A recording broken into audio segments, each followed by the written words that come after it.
Bueno, egun ondan hori, eta ongitorri Odese irratiak antolatutako gizarte hezkuntza plazara, irratsaioera.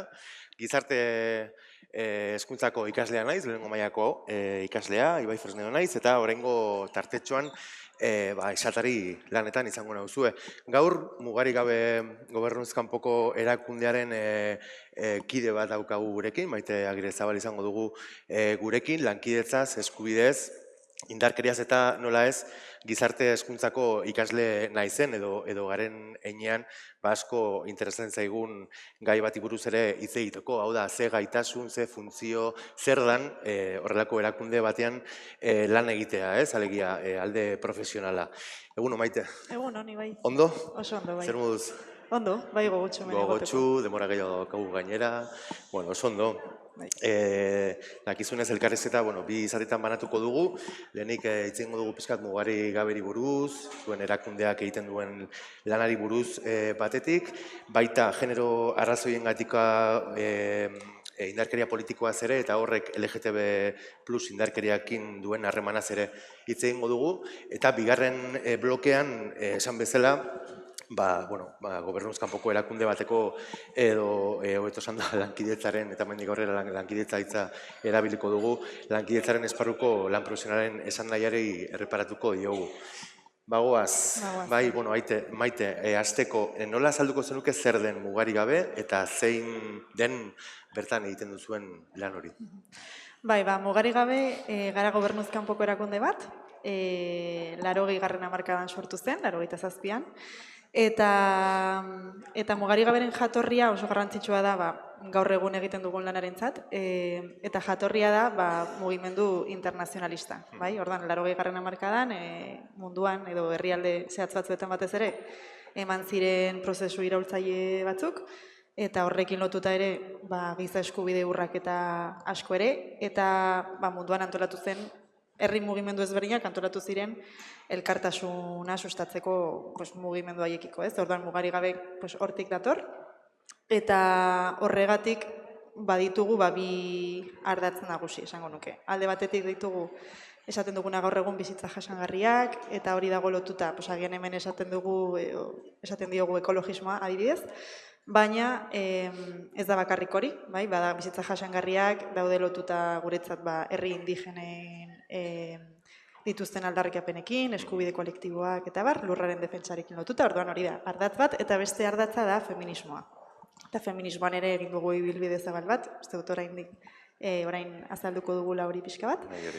Eta egiten duguna asko labur bilduz edo gure helburua edo gure asmoa beti da zubiak sustatzea herrialde ezberdinetan dauden gizarte edo herri mugimenduen artean. Orduan Euskal Herria lotzea, batez ere Latinoamerikan egiten diren mugimendu edo kolektibo sozial ezberdinekin. Eta zer nolako antolaketa mota dauka mugarik gabek? Jakin badakit, 3 lurraldetan zaudetela, ez? Bulego desberdinetan, zenbat langile zareten, pixkat, zein dan gaur egun lankidetzaren eta gizarte eraldaketaren esparru horretan daukazuen presentzia, ez? Osa, nola izateko. Zenbat zarete pixkat proiektuan eta? Gaur egun gara, esango dut, agian ez da zehazki, baina gutxi gora bera gara 12 pertsona esango nuke. Ditugu 3 bulego, Gasteizen, Bilbon eta Donostin. Bilbokoa da bulegorik handiena, eta egia da Bizkaian daukagula presentzia handiagoa, baina historikoki presente egon gara bai Gipuzkoan bai Araban. Eta Euskadi mailan esango nuke mugari gabe badaukala, Euskal Herri mailan ere badaukala bere izena, bere izaera eta bere presentzia. Batez ere beti saiatu izan garelako mugimenduetatik gertu egoteaz. Eta bi lan ardatz ditugu, esan duguna feminismoa eta bizitza jasangarriak, eta gero beste bi arlo direnak alde batetik lankidetza esaten dioguna, ez? Orduan ditugu lankide batzuk horretan lanean, eta daukate harremana batez ere Latinoamerikan dauden kolektibo ezberdinekin, orduan egiten dute lana ikusten elkarrekin elkartu eta ikusi ze prozesuetan dauden erakunde horiek, zenolako elkarlana egin dezakegu, eta hemen testu inguru honetan badaude diru laguntza batzuk, orduan egiten duten lana da, diru laguntza deialdi horietara ere aurkeztu, baliabide batzuk eraman alizateko, eta gero daukagu gizarte eraldaketarako arloa, ni hor nago, eta hor egiten duguna da, batez ere hemen Euskal Herrian, sentsibilizazio lana, ez? EPTS ditzen diren proiektu horiek, ezta? Bai. Ikusten dugulako, ez da bakarrik beste herrialekiko egin dezakegun lana, baizik eta, hemen aldu kontzientzia kritikoa sustatu, ikertu pixka bat nola zein den ipar eta hegoaldeen arteko harremana, gure ardura beste herrialdetan gertatzen denaz, eta ekartzen ditugu kasu batzuk ona, eta EPTS horretan, gizarte eraldaketarako prozesuetan, gauza asko egite ditugu. Batzutan da ikerketak, saioak, formakuntzak, unibertsitatean, jardunaldiak, gauza asko sartzen dira hor. Eta lankidetzaren mundua ezagutzen ez duenarentzat, azaldu pixkat Euskadin, nik jakin badakit hor badagoela, batetik, horrelako mugarikabe bezalako erakunden koordinadora moduko bat, eta gero dago Eusko Jaurlaritzaren menpe dagoen beste erakunden nagusiago bat lankidetza ditzen den hori, ez? Badago sare bat, nolabait Euskadin lankidetzaren bueltan, bai modu formalago batean, zein informal edo antolaketarekin lotutakoa, ezta? Bai, Euskadi mailan erakunde asko daude, oso anitza gara, ikuspuntu eta begirada ezberdin ditugu. Esan genezake lankidetzan mugitzen garela, baditugulako harreman horiek batez ere hegoalde globalean dauden elkarteekin edo erakundeekin. Eta horregatik mugitzen gara espazio horretan. Eta adibidez, aipatu duzun koordinadora, bada oso espazio interesgarria guretzat, mugarigaberetzat eta beste hainbat erakundentzat oso garrantzitsua da gure lana egitea saretuta. Eta proiektuak partekatu, eta erronkak, estrategiak, ez pixkat? Bai, zaila da, askotan, nabaritzen dugu, askotan antolatzen ditugu hilabete berdinean ezakitzen bat ekintza, eta hori zaila da, saiatzen gara koordinatzen, ez zapaltzeko batak besteari. Baina sarean, gu adibidez koordinadorean bada gaude, baina beste plataforma eta sareetan ere, eta saiatzen gara koordinatzen. Eta batez ere begirada eta realitatearekiko egiten dugun analisi hori partekatzen. Eta begirada horrek lotuta lehen aipatu duzula, begirada feminista, ekologista eta internazionalista duen erakunde gisa definitzen zaretela. Hori paperean oso argi geldituko da, beti, baina gero praktikara eman behar da. Nola trasladatzen duzue edo nola bermatzen duzue, begirada horiek gero ez bakarrik zuen proiektuetan, baizik eta zuen eguneroko jardunean, ez? Esan nahi dut, azkenean berdintasunaz edo feminismoaz edo horrelako balio handietaz hitz egiten dugunean, gero hori ere eguneroko harremanetara nola trasladatu behar dira, ez? Nola saiatzen zarete hori trasladatzen? Guztiz. Esango nuke, begira internazionalista hori, ematen duela agian batez ere kanpora begira dela, nik esango nuke barnean ere guztiok partekatzen dugula munduko gertakariak ulertzeko interesa, eta partekatzen ditugu hausnarketa espazioak saiatzen gara izaten. Pentsamendu kritikoa. Hori da, edo zerbait gertatzen da munduan, adibidez Venezuelakoa, mugarigabek nola ulertzen dugu, ze hausnarketa izan ditzakegun, izatea begirada hori eta zerketa hori, gero feminismo aldetik oso ibilbide luzea egin dugu mugarigaben ere, ikusteko gure harremanetan batez ere bihurtzen denean ez da bakarrik kolektibo bat eta hor ematen diren botere harremanak edo kontuan izan behar ditugula, feminismoak hori esaten digutelako, baina ere soldatapeko lan bat da. Orduan lan handia sustatu eta egin dugu mugarigaben barruan, lan politika feminista sustatuz eta nola... Hori reasekin batera egiten duten, ez da? Reas eta zetem.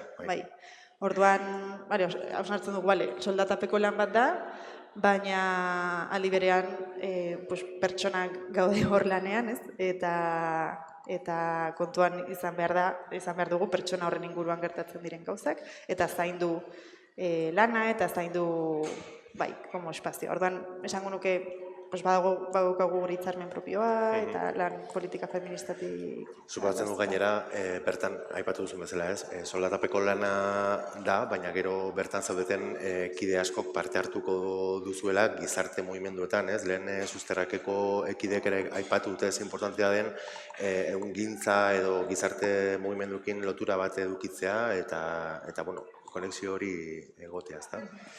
Guztiz, bai, alde batetik pertsonalki bakoitzak gaude espazio ezberdinetan gure militantzietatik edo, esango nuke, baina gero mugari gabe bezala ere gaude espazio batzuetan. Adibidez, emakumeen mundu martxan edo espazio feministetan batez ere. Orduan, horrek ere ematen digu ardura eta erantzukizun batez, eta gaude hemen, sinesten dugu honetan eta aporteak egin ditugu.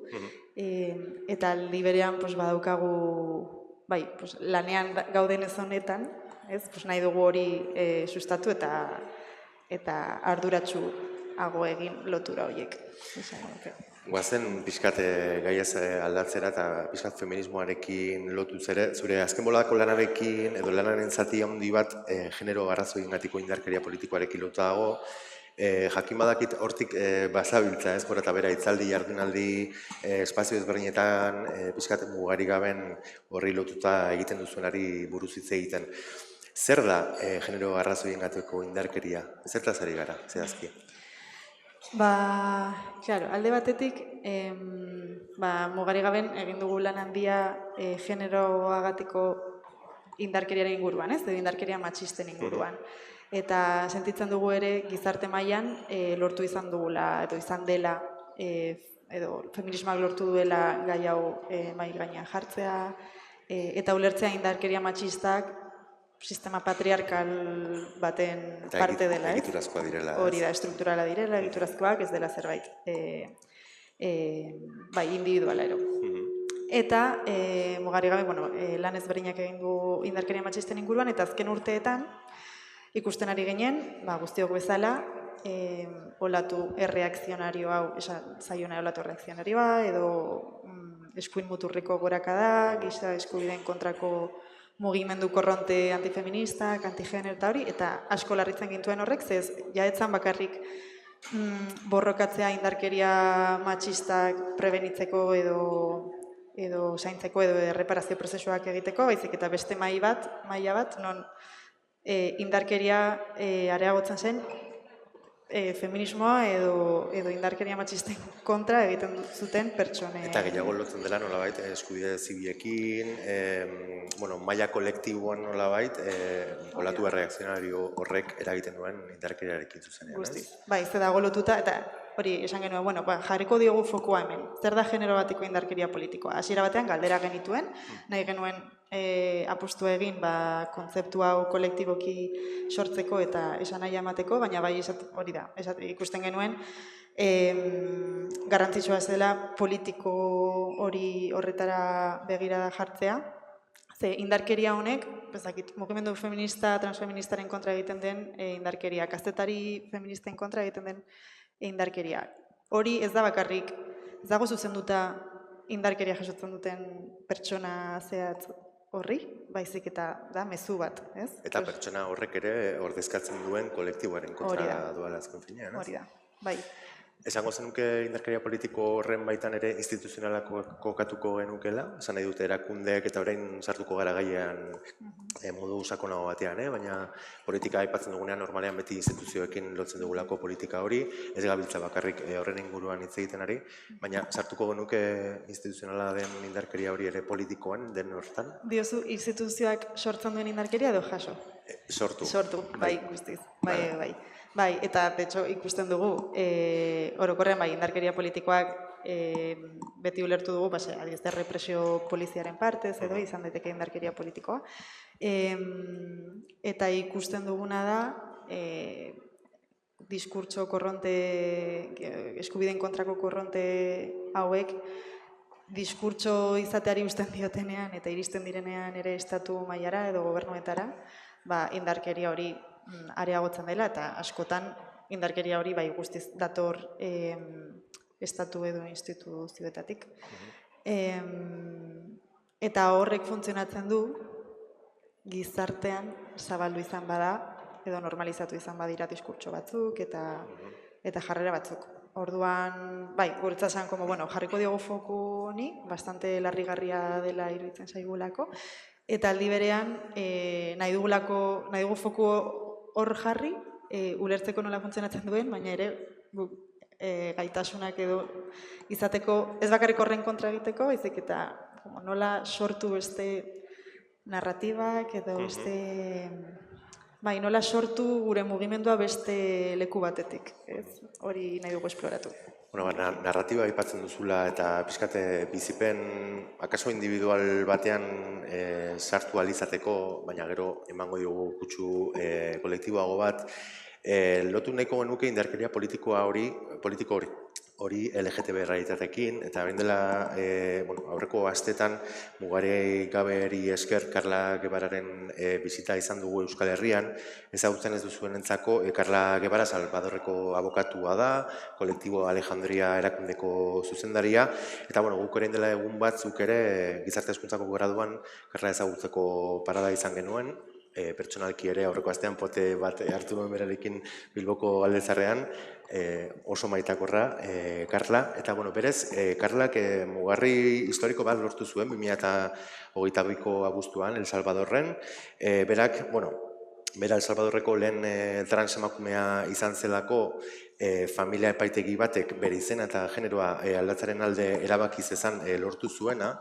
baina El Salvadorreko alkatetzatik edo udalak berak ukatu egin zion agendu hori betetzeari, eta orduan gaur-gaurkoz Carla bizi da limbo juridiko moduko batean, ez diotelako aitortzen bere genero identitatea, eta horrek ere eragozten diolako abokatu bezala lan egin ahal izatea. Horregatik aprobetxatu genuen, Carlarekin pixkat horren inguruan hitz egiteko batez ere, edo zehazki indarkeria politiko horretatik, pixkat indarkeria instituzionalera igaroz, horren inguruan ere hitz egiteko. Goazen entzutera Carlaren hitzak. Primeramente, de hablar del contexto de toda la población LGBTI, pero principalmente de la población trans y mucho más de las mujeres trans que sufren un contexto o sufrimos un contexto de violencia que en algún momento se volvió social porque obviamente habían muchos crímenes motivados por odio, por orientación sexual e identidad de género, pero continúan porque muchas veces vemos el crimen de odio como el acto per se del transfeminicidio o del homicidio por orientación sexual, pero es que el crimen de odio tiene que ver muchísimo también, no solamente ese contexto, sino que toda la violencia que viene existiendo hacia una persona LGBTI, porque no hay acceso a educación, no hay acceso a vivienda, no hay acceso a salud, no hay acceso absolutamente nada. Hasta para alquilar una vivienda en El Salvador se vuelve muy complicado para las personas trans, porque nadie le quiere alquilar a una persona trans, ¿sí? Entonces, vivimos en un contexto de violencia ahora institucional con el régimen de excepción, porque inclusive te pueden llevar a la cárcel sin ninguna garantía de nada. Ahora, ¿cuál es el peligro, por ejemplo, al que yo me someto, el que haya demandado al Estado de El Salvador? Muchísimo, porque ya hay una criminalización estatal para las defensoras y los defensores de derechos humanos. Primeramente, Carlak kontatu berri diguna ez da kasu isolatu bat, estatuko erakundeek aipatu bezala eredu ziz-heteropatriarkalaren eredu ziz-heteropatriarkalarekin bat ez datozen sexualitateak ere ikusezin bihurtzen dituelako, ez? Nahita jartzen dituztelako erakunde horiek martxan nolabait mekanismo batzuk LGTB pertsona horiek El Salvadorren kasuan ikusezin bihurtzeko. Carlak ere mekanismo horien inguruan hitz egiten dugu. Es el papel del Estado garantizar esos derechos humanos, pero también garantizar la seguridad de toda la población. Es decir, El Estado no te puede quitar una cosa sin garantizarte otra.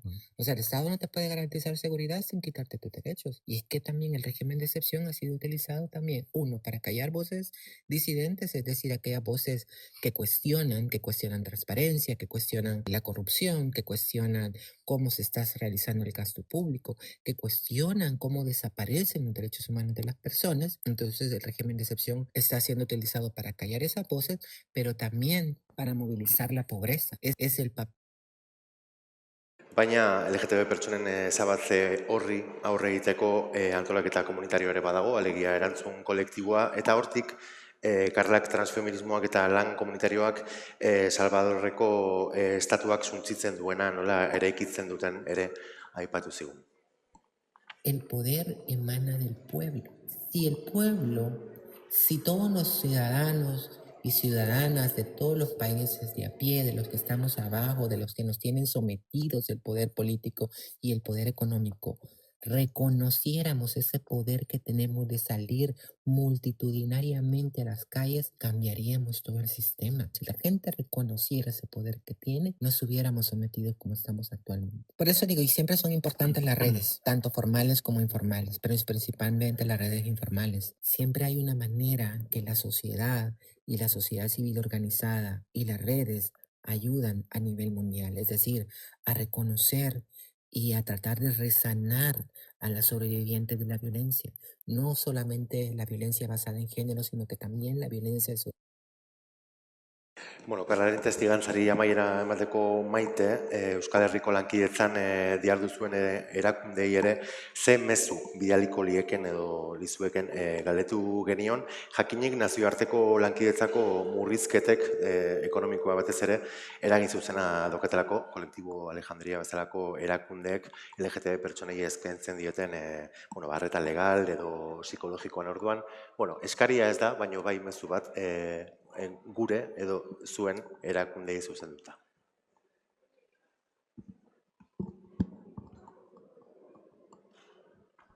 Vuelvo a repetir lo que hablé en su momento la primera vez que visité acá Euskadi y el País Vasco, es el hecho de no nos dejen solas, ¿sí? Las redes son importantes.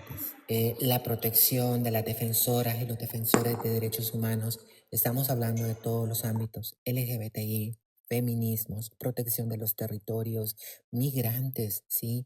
Esta gente que está poniendo la cara, esta gente que es visible y que levanta la voz, protejamos a estas personas, ayudemos a las organizaciones que lo necesitan en Centroamérica, por ejemplo, no solamente a través de la denuncia, también el financiamiento es muy importante, principalmente ahora que el financiamiento se ha ido, que el financiamiento se ha reducido. Vemos estos grupos antigéneros, antiderechos, antitrans, que tienen un poder político, que tienen un poder económico, que tienen 20 veces más presupuesto que tiene una organización social en Centroamérica y que están teniendo avances en contra de los derechos que al final nos afectan a todos y todas. Yo creo que el financiamiento es súper importante y el financiamiento que llegue a las comunidades principalmente. Yo creo que las organizaciones acá en Euskadi tienen un compromiso social, ¿sí? Hay un compromiso social de hermandad, de solidaridad, de sororidad principalmente en las mujeres, en los feminismos, porque al final no se trata de ser LGBT, no se trata de ser gay, trans, bi, lo que sea, cis, hetero, al final somos seres humanos. Carla Guevara, un placer escucharte, muchísimas gracias. Esperemos que a partir de ahora los políticos del mundo tengan insomnio y las personas disidentes podamos vivir a gusto. Sí, y ojalá que aquellas personas que tienen el dinero apoyen también estas causas sociales, ¿sí? Porque sé que hay personas que apoyan con dinero estas causas sociales y que quieren cambiar también el mundo. Que vaya. Dirua dago, Maite? Ez erantzun, lasai, badakigu baiet. Lehenengo blokearik mukatzeko, ze 10 minututxo dauzkagu, pizkal lutzatu garelako. Bakarrik galdetuko dizut, eta Karlaren hitzak hartuta, zer ronka ikuste dituzu ezuek LGTB errealitatekin lotuta, hitz egin dugu genero indarkeriaz edo indarkeria politiko horretaz, zer ronka dauzkazue mugarik gaben, zehazki? Mugarik gaben sentitzen dut jarraitu behar dugula hausnarketak izaten, barneko hausnarketak eta gertuago izaten hemen dagoen sexu genero disidentzien mugimenduarekiko. Orduan, gure partez uste dut bide horretan gaudela eta jarraitu nahi dugula eta gerturatzen eta hausnartzen eta ulertzen ere hemengo mugimenduak zer eskatzen duen, ze agian batzutan baitu garremanak adibidez El Salvadorren gertatzen diren edo hor dauden gaur egungo aldarrikapenekin, baina hemengoak ere jakin behar izan ditugu eta gertu izan, eta ere prestatu ez dakit zen olako etorkizuna izango dugun, baina eskuin muturreko alderdi politikoak edo gehiago joaten badira sartzen instituzioetan, horrek eragin bat izango du garapen lankidetzan, politiketan, aurrekontuetan, murrizketetan, ez dakigu zen olako agian garapen lankidetza jarraitzen du, baina hasiko dira esaten, bakarrik erakunde religiosoak lagundu behar ditugula, ez? Ez dakigu zer ekarriko duen horrek, orduan nik uste erakunde bezala egon behar dugula prest. Jakiteko, kasu honetan LGTBQ plusen pertsonen edo eskubide horiek defendatzeak, dela guztion eskubideak ere defendatzea.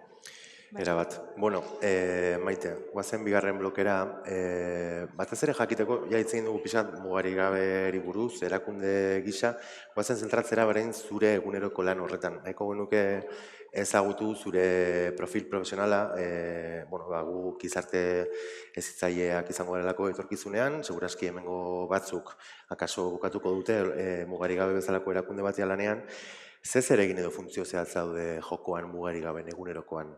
Bakarri da proiektuak idaztea, diru laguntzak aurrera eramatea, supatzen dut ez. Pilo bat gauza egite ditugu, esango nuke zereginak oso anitza direla, eta oso aldakorrak dira garaiak ere. Egon zaitezke momentu batean, proiektu berri bat sortu nahian, orduan sartzen zara sormen prozesu horretan oso polita izan daitekena, kolektiboki egiten dugu, eta amestu pixka bat zer egin nahi dugun, edo norekin edo nola.